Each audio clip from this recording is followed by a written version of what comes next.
The Beatles' meteoric rise to stardom rendered them more than just performers. With the support of their legendary performance on the Ed Sullivan program in February 1964, watched by about 73 million Americans, they arrived in the United States in 1964 after a spectacular 1962 and 1963 in the United Kingdom and Europe. They became household names all around the globe as their music ruled the charts. In the United States, the song's release confirmed it. Launched on Boxing Day 1963, it succeeded in unseating Bobby Vinton's "There, I've Said It Again" from the top spot on America's Billboard chart and remained there for a duration of 7 weeks. 5 further number ones were achieved by the Beatles in the 6 months subsequent to their arrival in the United States. Later that year, they came back for another 32-gig tour.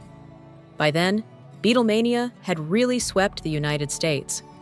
The band made a killing off of Beatlemania thanks to their global fame.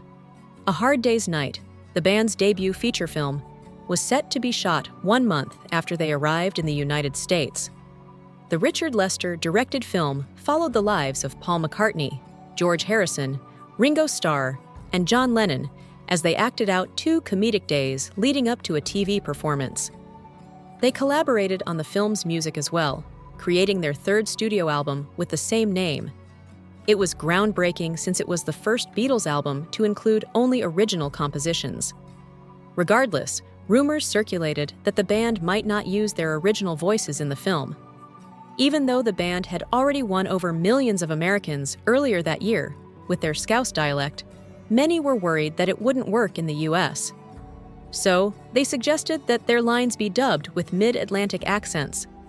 "Listen, if we can understand a fucking cowboy talking Texan, they can understand us talking Liverpool," Paul remarked, clearly enraged by the idea. He had a point. Both moviegoers and critics thought the picture was great.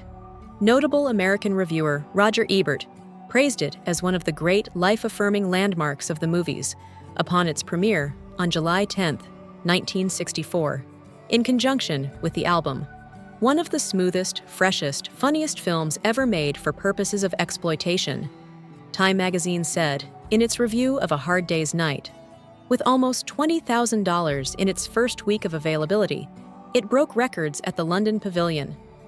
By 1971, it had grossed $11 million worldwide, which was a significant amount for the period, thanks to its extensive North American opening, which played in over 500 theaters across the US and Canada.